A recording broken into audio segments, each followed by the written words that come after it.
ciudad de Colombia construyeron un templo para rendir culto y adorar al diablo, por lo que rápidamente los pobladores expresaron su indignación. El promotor del templo asegura que su iglesia no está abierta para cualquier persona y que sus asociados son cerca de 1 millón.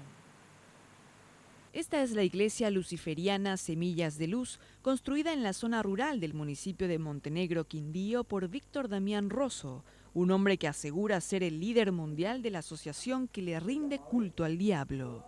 Está creado para difundir el verdadero mensaje. ¿Cuál es el verdadero mensaje? ¿Cuál es el verdadero plan de Lucifer para nosotros?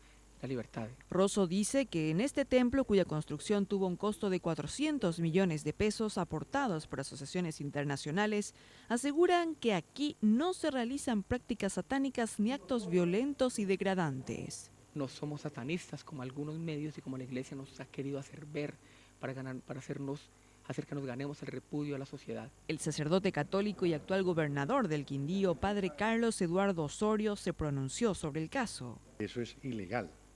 La Corte Constitucional dijo muy claro que eso no es un culto y por eso no se pueden amparar en la libertad de culto. En las calles la gente rechaza el culto en este templo.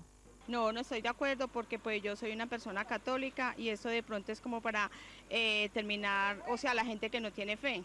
No se hace referencia a una religión desde el punto de vista de un Dios que no lo es, como es Satanás. Esta iglesia de adoración al diablo solo le abre sus puertas a asociados extranjeros. Rosso revela que a mediados de este año aquí se realizará un congreso mundial para el cual espera traer del exterior a 350 adoradores de Lucifer, al que considera un ángel de luz.